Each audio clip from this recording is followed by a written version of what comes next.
Hey everybody, it's Jason here with Hydrofin. I wanted to walk you through the installation manual, hoping that it might answer some questions for you, or even maybe just prepare you for an installation if this is something that you're considering.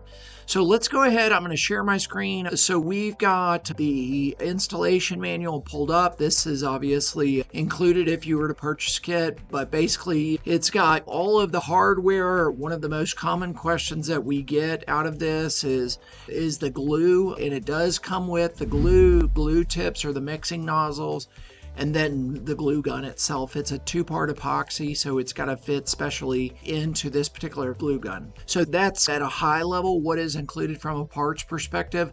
I'm going to do a completely separate video just specifically talking about the tools that are required. First thing here that I want to make clear is that you don't have to actually lift the boat to find the center of gravity on your boat. We're going to provide the center of gravity for you, or the installation location, the measurements, all of those kinds of things. So the only thing that you really need to do is you just need to lift the boat up off of the trailer just slightly. And so we'll show you how we do that a little bit later in this, but this is the top 10 steps to get it done.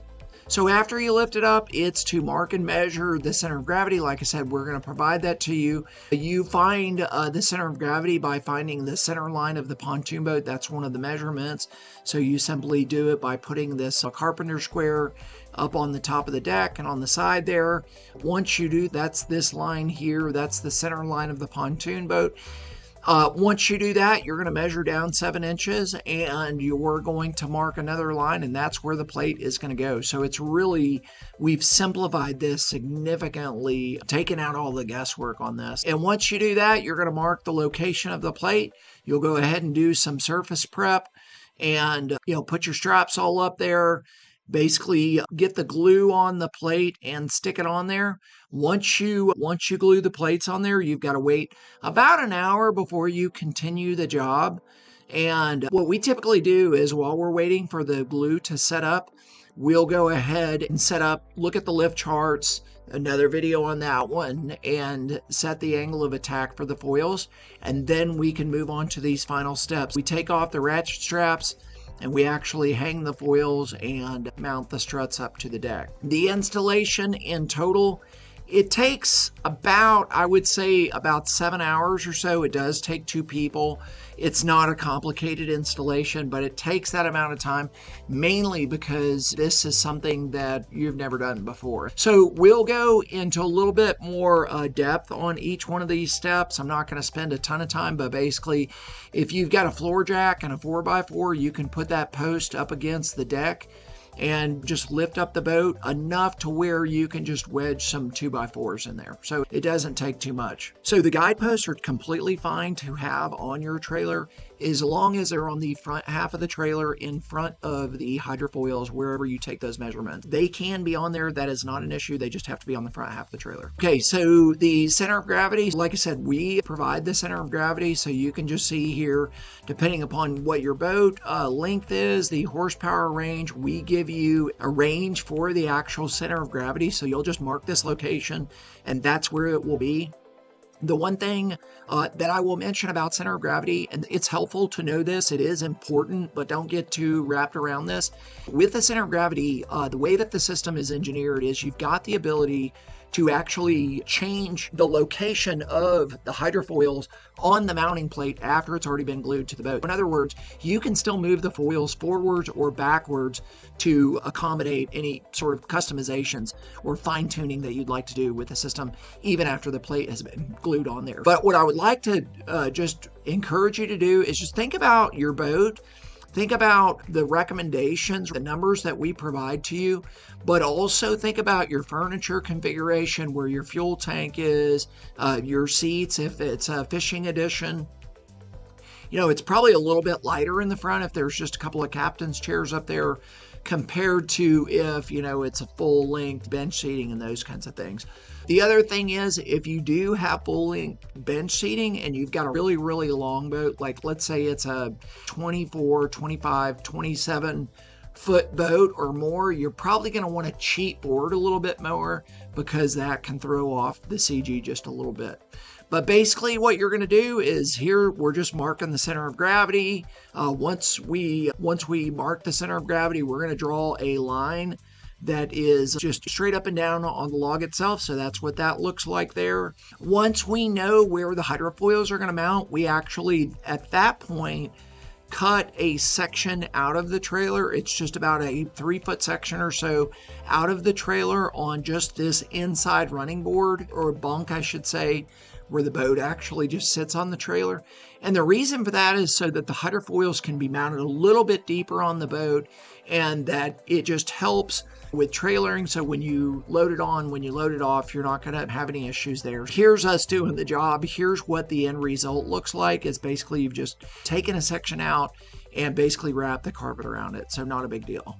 To find the center line of the boat, you just get a carpenter square and mark the center of where this side of that triangle or square meets the boat, and then mark that in a couple of places, make a line, and that should be the center line of the boat. Okay, so we have our center of gravity line here and our center line going there.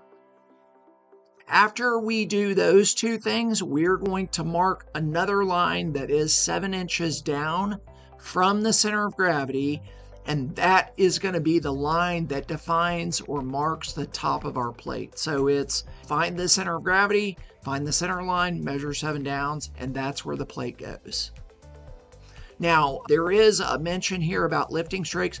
If your boat has lifting strakes, obviously that will be a problem, because this plate that glues onto the boat mounts in the same location as a lifting strake, so definitely double check that as well. We've got other videos out there for how to remove lifting strakes, but also if you have any questions, you can give us a call on that. But basically, once you know where the plate is going to go, you're going to go ahead and do the surface prep. We recommend either 40 grit or 60 grit, like flapping sand wheel that we put on a grinder, and just use that, and then use acetone or alcohol to actually clean it off from there.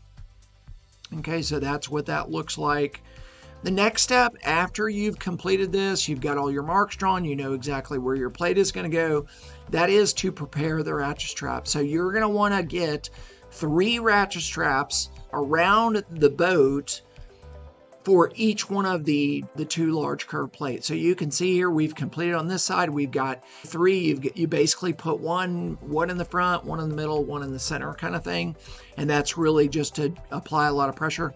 On the back hydrofoils on that plate, you just need 1 strap on each side for the rear foils. One thing that we have learned, it depends on the boat. Every make and model is a little bit different, but you can see in this one, we were able to just basically reach the straps around the boat completely, which makes it really quick and simple. But some of the boats don't have that ability. And so what we're showing here is workaround that we found.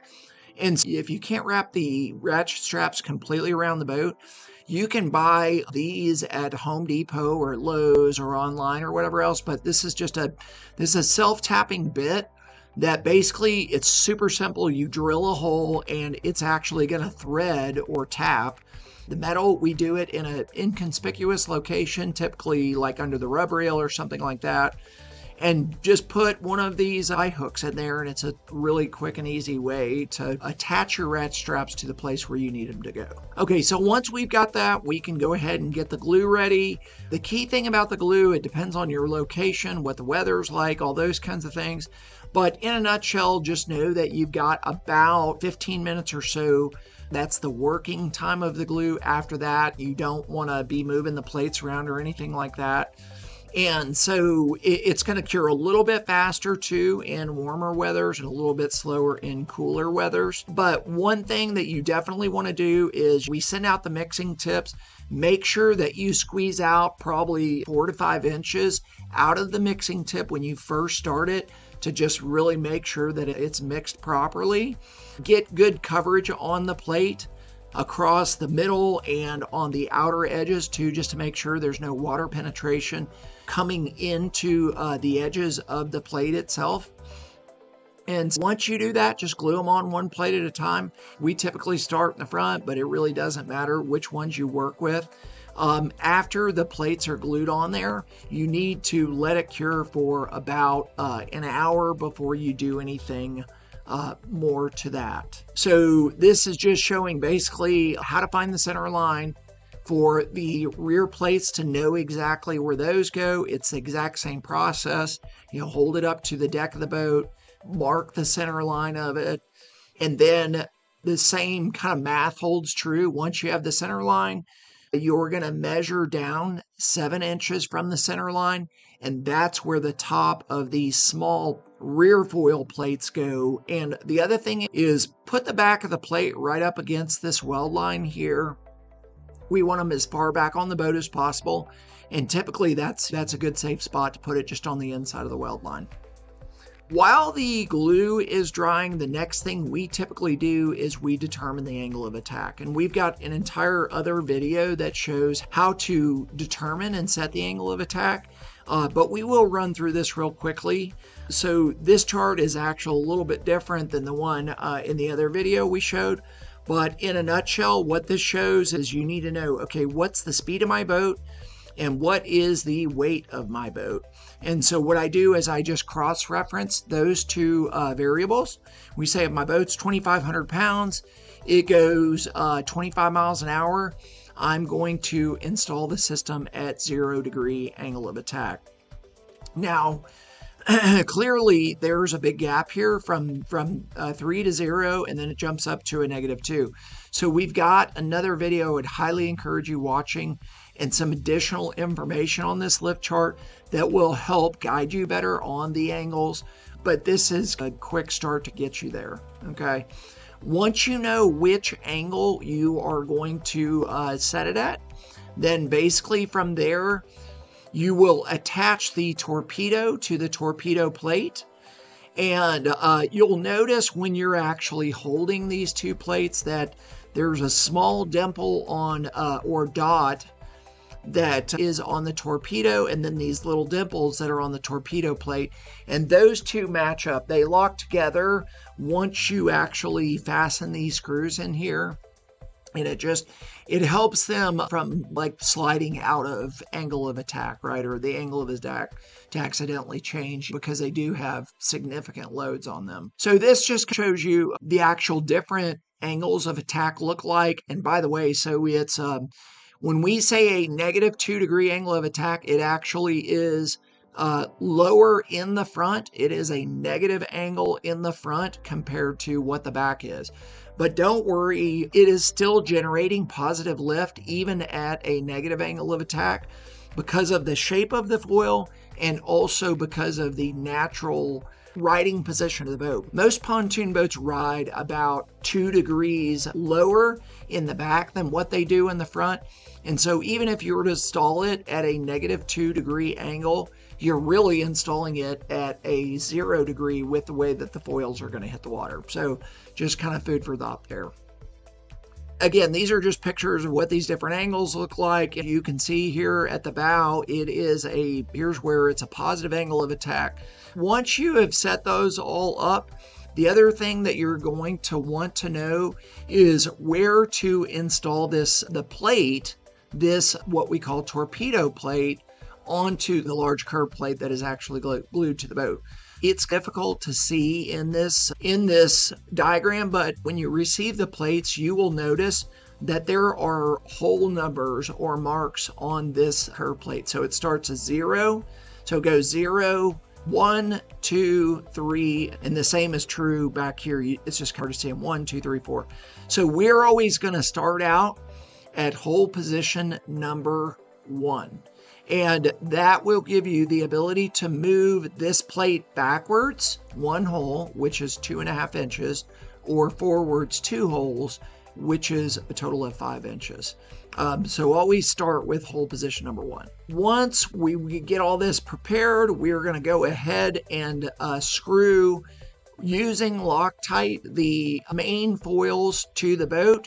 The way that all of this attaches is the torpedo plate the torpedo attaches to this little torpedo plate, And then there's a pin that holds the main foil to those parts. And so that's why you can see this just hanging down here before we actually attach the strut, which goes in on this side. The next step is simply to assemble the taco bracket, which is going to mount to the top of the boat. We are going to attach the bottom of that taco bracket right here to the front top of the foil. Now, one thing, and I'm going to create a separate video for this, if your boat if it's got the aluminum sheeting on the bottom, then you're probably going to want to use one of these rivet nuts. Basically, this gives you the ability to attach hardware and be able to put a nut on the back of a bolt that you're trying to screw in without having any space up there to hold a tool or to hold the nut tight while you tighten that bolt down. So these rivet nuts, they're great tools for that. McMaster-Carr is the website where we purchase these from, and you can just get all the specs here on the rivet nut tool and the rivet nuts themselves. That's a great way to do it. And this next step is we've got to attach these 2-inch by 2-inch square beams to the boat. And so the way that you do that is with the hydrofoil already mounted to this plate. You want to make sure it's mounted to this plate. You attach the strut to the foil itself, and then you're going to mark the location of where that 2x2 square tube goes to the top of the deck of the boat. Okay. And so the other part of that is, I'm just noticing it's not in the diagram here. You're going to want to get a small level to hold it up to the strut here, just to make sure that the strut is actually level, and then mark the location of this brace here across the top. Once this is all complete, you've got the main plate that was glued to the boat, the torpedo plate, and a torpedo itself, which attaches to the foil, going up to the strut, which attaches to this 2-inch square tube at the top. Okay.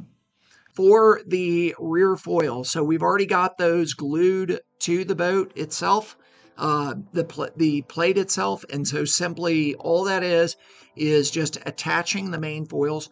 Now, one thing to mention about attaching the rear foils is, even though you can change the angle of attack, we've played with it a whole bunch, and we just don't believe that it really affects the boat in a positive or negative way.